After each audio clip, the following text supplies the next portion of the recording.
भूमि पूजन दोनों सर साथ ही साथ हो जाएंगे सर। आपकी अनुमति हो तो इसको चालू कर लें सर, लोकार्पण कर दीजिए, कर दीजिए।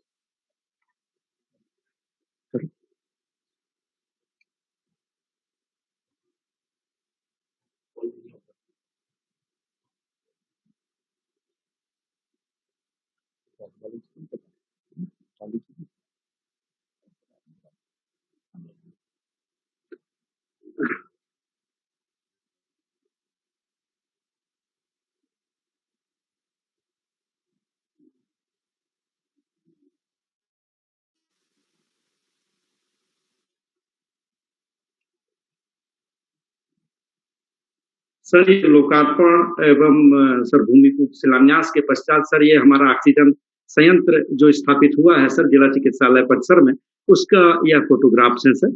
ये इस तरह से सर ये स्थापित हुआ है। आगे लीजिए नेक्स्ट।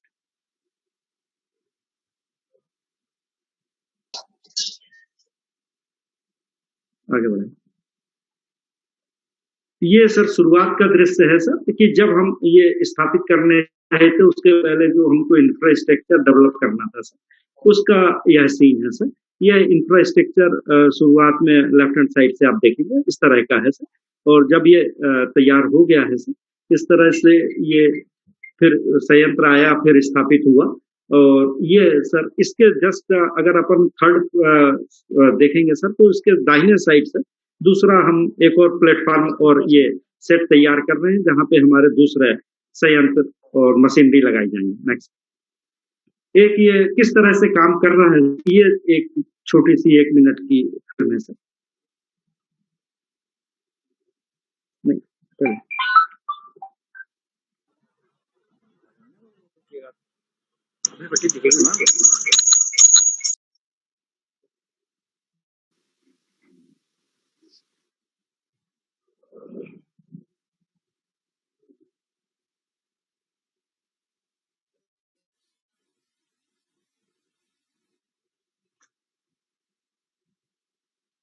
क्या हुआ पिक्चर में?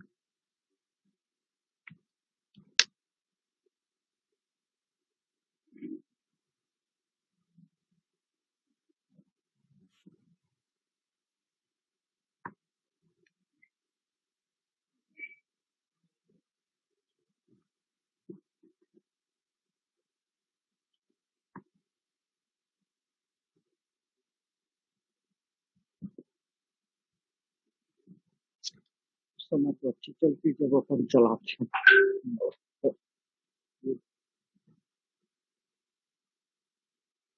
पूरे वीडियो पे प्ले कर बड़ा ले सकते हैं, स्क्रीन बड़ा कर दो, चालू करो, शुरुआत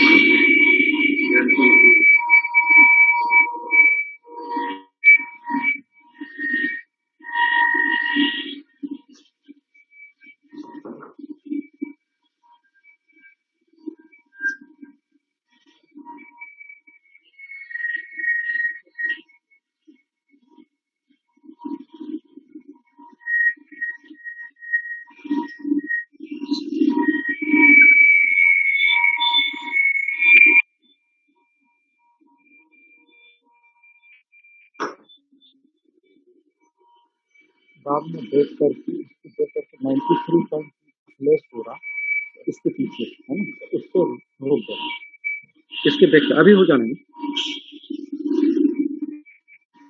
ये अभी रुक जा, अभी रुक जा,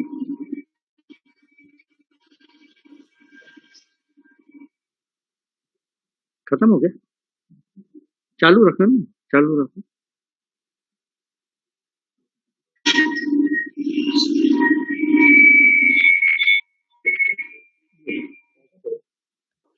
सर इसलिए थोड़ी रोकी है सर कि इसमें जो ऑक्सीजन की प्योरिटी है सर ये 93.2 आप देख रहे होंगे सर, हमारे बाकी सदस्यगण भी, ये हमारी ऑक्सीजन इसकी प्योरिटी की अवेलेबिलिटी रहेगी सर।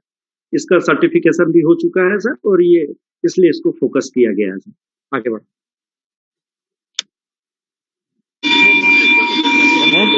दो बार चल बंद कर दो।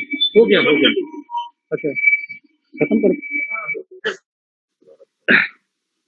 ये सर इसका एक किस तरह करेगा सर, इसका एक है। इसके पश्चात हम सभी लोगों में से डिस्ट्रिक्ट हॉस्पिटल में भी हमारे सम्मानित जनप्रतिनिधिगण और बाकी लोग भी सर जाएंगे, तो एक बार वहां पे भी हम लोग इसका सर अवलोकन करेंगे, इसको सीखेंगे सर कि किस तरह से होता है। इसके ऑपरेटर्स भी हमारे 15 दिन पहले ही हमने नियुक्त कर लिए हैं सर, और उनको ट्रेनिंग भी दे दी है सर। अनुरोध है कि आपका मार्गदर्शन हम सभी को प्राप्त हो सर, इसके लिए अनुरोध किया जा रहा है सर। आज के इस शुभ अवसर पर हम सबके मध्य उपस्थित हमारे जिले के कोविड के प्रभारी और राज्य सरकार के हॉर्टिकल्चर मंत्री और नर्मदा घाटी विकास के राज्य मंत्री माननीय श्री भारत सिंह जी, हमारे विधायक आदरणीय जंडेल साहब, सीताराम जी, हमारे पूर्व विधायक आदरणीय दुर्गालाल भूटे साहब, राज सिंह जी, भारतीय जनता पार्टी के अध्यक्ष श्री सुरेंद्र जी,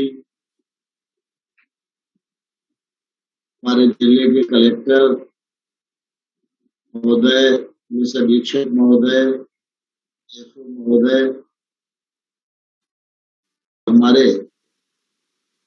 कोविड क्राइसिस मैनेजमेंट ग्रुप के सभी माननीय सदस्यगण, जिला पंचायत के अध्यक्ष बहन मीना जी, सज्जनों, पत्रकार मित्रों,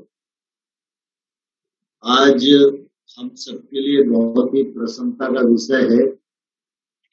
श्योपुर में एक नया आयाम जुड़ रहा है। कोविड के संकट के दौरान ऑक्सीजन की किल्लत से हम सब लोग परिचित हैं। प्रशासन के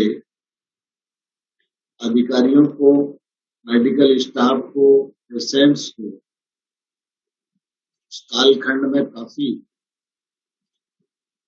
ऑक्सीजन आपूर्ति की चिंता करना पड़ी थी, लेकिन आज हम सबके लिए प्रसन्नता का विषय है कि एक ऑक्सीजन प्लांट का काम प्रारंभ हो गया है और आज से ही है,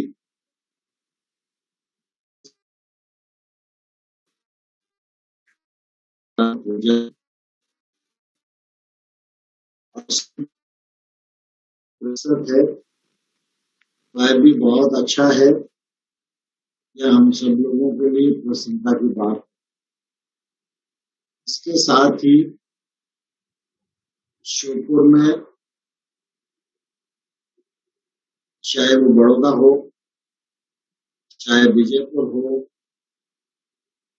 चाहे कराल का अस्पताल हो, सभी जगह ऑक्सीजन प्लांट लग जाएं, इस बात का प्रबंध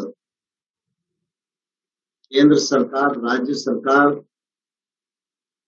और अन्य समाज सेवी संस्थाओं के माध्यम से कर दिया गया है। कुछ ही दिनों में श्योपुर में सीटी स्कैन मशीन उपलब्ध हो जाएगी। फिर किसी भी श्योपुर के निवासी को सीटी स्कैन कराने के लिए कोटा या ग्वालियर का मुंह नहीं देखना पड़ेगा। सीटी स्कैन की एक बड़ी सुविधा भी श्योपुर के नागरिकों को कुछ ही दिन में उपलब्ध हो जाएगी। इसकी भी पूरी तैयारी हो चुकी है। आज मैं इस अवसर पर आप सबको, श्योपुर की जनता को बहुत बधाई देता हूं और शुभकामनाएं देता हूं, और विशेष रूप से इफको कंपनी के सभी अधिकारी जिन्होंने इस प्रोजेक्ट को स्वीकृत किया, जल्दी लग जाए इस मामले में चिंता की और हमारे प्रशासन के अधिकारी जिन्होंने प्लेटफॉर्म इत्यादि व्यवस्थाएं जल्दी सुलभ करा दी। आप सब लोगों के प्रयास से ही यह दिन हम सब लोगों को निश्चित रूप से देखने को मिला है। इसलिए मैं के अधिकारियों को भी और उनकी मैनेजमेंट टीम को हृदय से और धन्यवाद देना चाहता हूँ। कोविड के इस कालखंड में तकलीफें भी बहुत हुई, जनता जनार्दन का सहयोग भी बहुत मिला और केंद्र सरकार और राज्य सरकार, प्रधानमंत्री नरेंद्र मोदी जी और मुख्यमंत्री शिवराज सिंह चौहान जी और इनकी पूरी टीम ने मिलकर बहुत ही शिद्दत से अपने राज्य में काम किया, अधोसंरचना भी उपलब्ध कराई और कोरोना कर्फ्यू का भी पालन कराया। दवाई इत्यादि की व्यवस्था पर भी काफी ध्यान दिया गया। ऑक्सीजन की आपूर्ति भी बराबर बनी रहे, इस बात की भी चिंता की। इसके लिए मैं अपने श्योपुर जिले के सभी मित्रों और जनता जनार्दन जी की ओर से प्रधानमंत्री जी और मुख्यमंत्री जी का हृदय से और आभार प्रकट करना चाहता हूँ। आप सबके ध्यान में है, प्रधानमंत्री जी ने पीएम केयर फंड के माध्यम से कुछ स्थानों पर, राज्य सरकार ने राज्य के फंड से कुछ स्थानों पर ऑक्सीजन प्लांट और बाकी सुविधाएं उपलब्ध कराने का काम किया है। ये अपना ये ग्वालियर चंबल अंचल अभी काफी सुविधाओं की बाट जो रहा था, जो उस समय मुख्यमंत्री जी ने भी कहा, मध्य प्रदेश के चिकित्सा क्षेत्र के अधिकारियों ने भी कहा, तो जो गैप्स थे उन गैप्स को सामाजिक संस्थाएं और कॉर्पोरेट्स भरने का भी प्रयास किया है। और आप सब लोगों के ध्यान में आया होगा कि अपना मुरैना और श्योपुर जिला एकदम सैचुरेटेड हो गया। श्योपुर में प्रमुख रूप से 4 ही स्थान है, चारों स्थानों पर ऑक्सीजन प्लांट लग रहा है। मुरैना में सबलगढ़, जोरा, कैलारस, मुरैना में 3 प्लांट, अंबा, गोरसा, सारी जगह सामाजिक संस्थाएं और केंद्र सरकार, राज्य सरकार से ये काम पूरा होने जा रहा है। फिर भिंड के गोवध में और हमारे ग्वालियर के मोहना में भारत सिंह जी हमारे मंत्री हैं, इनकी कॉन्स्टिट्यूंसी हस्तनापुर में। फिर शिवपुरी के करेरा,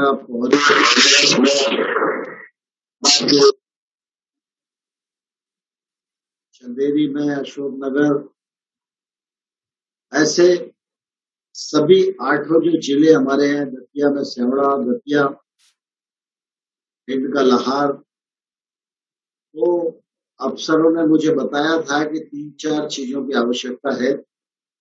एक, ऑक्सीजन प्लांट लगे, दूसरा पोर्टेबल एक्सरे मशीन मिले, सीटी स्कैन मशीन की जहां उपलब्धता हो सकती है वहां उपलब्धता हो, और कंसंट्रेटर की उपलब्धता कराई जाए। और डी टाइप 300 सिलेंडर की डिमांड की गई थी और वो 300 सिलेंडर और ये जो सामग्री का बता रहा हूँ, इसका सारा इंतजाम कर दिया गया है, इसका सारा पेमेंट कर दिया गया है, डिलीवरी शुरू हो गई है। डी टाइप सिलेंडरों में से लगभग 250 सिलेंडर ग्वालियर तक पहुंच चुके हैं, बाकी सिलेंडर भी पहुंच रहे हैं। और ये 300 सिलेंडरों को भी ग्वालियर संभाग के हर जिले में की आवश्यकता के अनुसार वितरण किया जाएगा। मैं आज ये कह सकता हूँ कि हमारे ग्वालियर चंबल अंचल के सभी अस्पतालों में जो सुविधा केंद्र और राज्य सरकार से शेष रह गई थी, वो आज CSR मद से स्वीकृत हो गई है और निकट भविष्य में इसका लाभ निश्चित रूप से आने वाले कल में हमारी जनता जनार्दन को मिल पाएगा। मैं श्योपुर के नागरिकों का हृदय से आभारी हूँ कि उन सब लोगों ने कोरोना कर्फ्यू में कोविड प्रोटोकॉल की पालना की दृष्टि से बहुत योगदान दिया। क्राइसिस मैनेजमेंट कमेटी के जो सदस्य हैं, सबने काफी चिंता पाली। हमारे विधायक गणों ने भी जनता के बीच में अपना आग्रह रखा और फिर चाहे वो व्यापारी वर्ग हो, मजदूर वर्ग हो, किसान वर्ग हो, सबने योगदान दिया। उसी के कारण आज इस संकट से हम उबरने की ओर बढ़ रहे हैं। लेकिन मैं इस अवसर पर यह जरूर आग्रह करना चाहता हूं कि वायरस जब तक पूरी तरह समाप्त ना हो, तब तक हमको बेफिक्र होने की जरूरत नहीं। हम हमेशा बाखबर रहें, सावधानियां बरतते रहें, कोविड प्रोटोकॉल का पालन करते रहें। शासन प्रशासन के दूरगामी जो निर्देश आए, निर्देशों की पालना हमारे सब जनप्रतिनिधियों के माध्यम से होती रहे और भगवान न करे कोई आगे परिस्थिति आए, लेकिन आगे परिस्थिति आए भी तो जो इंफ्रास्ट्रक्चर बना है, उस इंफ्रास्ट्रक्चर का उपयोग करते हुए और ये 2 दौर के कोरोना संकट का सामना करते हुए जो अनुभव और ट्रेनिंग हम सब लोगों को मिली है, इस ट्रेनिंग का लाभ उठाते हुए तीसरे दौर में किसी भी नागरिक को तकलीफ अच्छे किसी को तकलीफ होती है तो सुविधाजनक रूप से उसको इलाज मिल सके, आवश्यकता पड़े तो वायरस के संक्रमण को रोकने के लिए जो उपाय किए जा सकते हैं, उन उपायों में भी हम सब लोगों का निश्चित रूप से योगदान हो सके। मुझे इस बात की बहुत प्रसन्नता है कि एक नए प्रोजेक्ट का भी शुभारंभ आज हुआ है। इस परियोजना में लगभग 80 बेड होंगे और 50 लाख से ऊपर की लगभग इसमें लागत आएगी। इसका प्रबंध सब लोग मिलकर कर रहे हैं और ये जो 80 बेड का इजाफा श्योपुर के क्षेत्र में होने जा रहा है, यह भी श्योपुर क्षेत्र के गरीब मजदूर वनवासी भाई और बहन इन सब के इलाज के काम आएगा। यद्यपि हम लोग चिकित्सा सुविधा का जब भूमि पूजन करते हैं तो प्रसन्न होते हैं, लेकिन हम सब लोगों को ईश्वर से यही कामना करनी चाहिए कोई भी नागरिक बीमार न पड़े और उसको इलाज की जरूरत न पड़े। और इसके लिए हमारी संस्कृति में योगा से लेकर बहुत सारे पथ्य और परहेज बताए गए हैं। कोविड के इस कालखंड में तमाम सारी पुरातन कालीन हमारी पद्धतियों को दोबारा से जीवंतता मिली है। उसका लाभ भी देश के करोड़ों करोड़ नागरिकों को मिला है। मुझे कहते हुए प्रसन्नता है और गौरव भी है कि हमारे श्योपुर जिले के कई गांव ऐसे हैं जिसमें वैक्सीनेशन 100% हो गया है। मैंने अखबार में पढ़ा कि जिन गांव में शिक्षित लोगों का प्रतिशत 58 है, वहां वैक्सीनेशन का काम पूरा नहीं हुआ, लेकिन जहां शिक्षा का प्रतिशत 0 है, उन सारे लोगों ने समझदारी बरतकर वैक्सीनेशन का काम 100% कराया है। मैं ऐसे ग्रामीण क्षेत्र के जो हमारे पंचायती राज संस्थाओं के जनप्रतिनिधि हैं, सेल्फ हेल्प ग्रुप की बहनें हैं, आंगनबाड़ी सहायिका है, आशा वर्कर है, रोजगार सहायक है, पंचायत सचिव है और जीते हुए हमारे पंच और सरपंच हैं, इन सब लोगों को और उस क्षेत्र के नागरिकों को वैसे बहुत बधाई देता हूँ, उनका स्वागत करता हूँ और श्योपुर की जनता जनार्दन को यह प्रार्थना करता हूँ कि जिस प्रकार से इन गांव ने 100% वैक्सीनेशन किया है, हमारे हर गांव में 100% वैक्सीनेशन होवे, इसके लिए सभी लोगों के प्रयत्न होते रहना चाहिए, क्योंकि इस वायरस का जो इलाज है वो वैक्सीनेशन में ही निहित है। बाकी जितनी दवाइयां और बाकी सारी चीजें हैं वो सब उपलब्ध होने के बावजूद भी वायरस को मारने के काम नहीं आती। वायरस से जो संक्रमण हमारे शरीर पर होता है, इन सब दवाइयों से उस संक्रमण से उबरने में हमें जरूर मदद मिलती है। ईश्वर की कृपा होती है तो हम उससे उबर जाते हैं, कृपा नहीं होती है तो उबर नहीं भी पाते हैं। लेकिन वैक्सीनेशन एक ऐसी विधा है कि अगर वैक्सीन का पूरा दोनों डोज लोगों को लग गए तो निश्चित रूप से जान माल की रक्षा करने में हम लोग जरूर कामयाब होंगे। वैक्सीनेशन की कोई दिक्कत हमारे क्षेत्र में नहीं आएगी। आप सब लोगों को मालूम है कि इस साल के जनवरी में हमारे देश में वैक्सीन बनकर तैयार हो गई थी और प्रधानमंत्री जी ने प्लान किया था कि वैक्सीन सबसे पहले हमारे जो हेल्थ वर्कर हैं उनको लगाई जाए, क्योंकि हम जानते हैं कि हमारे मेडिकल स्टाफ, पैरामेडिकल स्टाफ अगर ये पूरी तरह स्वस्थ रहेगा तो दूसरे लोगों को निरोग करने में भी इसकी मदद मिलेगी। और फिर उसके बाद 60+ के लोगों को वैक्सीनेशन प्रारंभ किया, फिर 45+ वालों को किया, फिर 18+ वालों को किया। वैक्सीन के मामले में कई प्रकार की आपको अखबारों में जानते हैं कि हमारा देश 140 करोड़ आबादी वाला देश है। वैक्सीन हमने तैयार की, इस पर हम सब लोगों को गर्व होना चाहिए, हमारे साइंटिस्टों का अभिनंदन होना चाहिए। जितने लोगों को हम वैक्सीन लगा चुके हैं, या में आधे से अधिक देश ऐसे हैं जिनकी आबादी भी उतनी नहीं, लेकिन 140 करोड़ लोगों को वैक्सीन लगे, इस बात का पूरा प्रबंध किया जा रहा है। आज की स्थिति में कल तक के जो आंकड़े थे उसमें 38 लाख लोगों को पर डे वैक्सीन लग रही थी।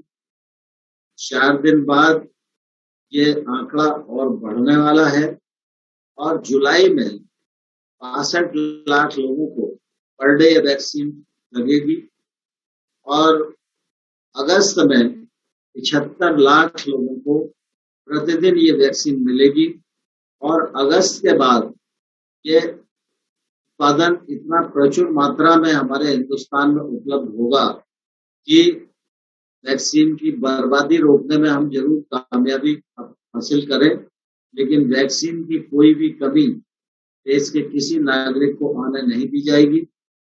इसके लिए देश की जो कंपनियां हैं वो भी काम कर रही हैं, बाहर की कंपनियां हमारे यहाँ आकर काम करें, इसकी अनुमति उनको दी गई है। लेकिन कई बार राजनीति चलती रहती है, क्योंकि आप सब लोग अखबार में पढ़ते होंगे वैक्सीन नहीं मिल रही है। पहले जब हमारे देश में वैक्सीन बनाई और उसकी प्रोग्रामिंग सभी राज्यों के साथ मिलकर की, काम शुरू हो गया था। फिर कुछ लोगों को ऐसा लगता था कि अगर वैक्सीन परमिशन हमको अलग से मिल जाए तो हम ज्यादा काम कर सकेंगे। मोदी जी ने सब राज्यों को अनुमति दे दी, लेकिन वो राज्य वो काम कर नहीं पाए। अब राज्य कह रहे हैं कि नहीं, मोदी जी को और सेंटर को ये काम करना चाहिए। तो सेंटर अपनी जवाबदारी समझता है और सेंटर इस देश के 140 करोड़ लोगों के प्रति जवाबदेह है। हर व्यक्ति को वैक्सीन मिले और सरकारी अस्पताल में निःशुल्क मिले, इसके लिए मोदी सरकार पूरी तरह प्रतिबद्ध है। हम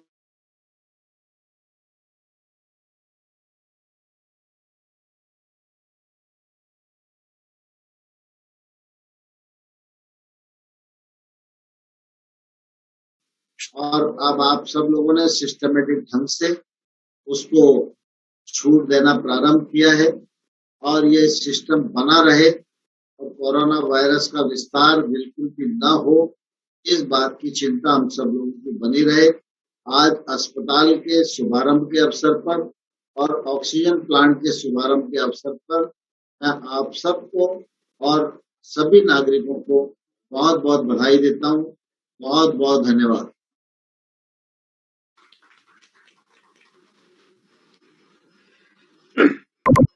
सर धन्यवाद आपका सर।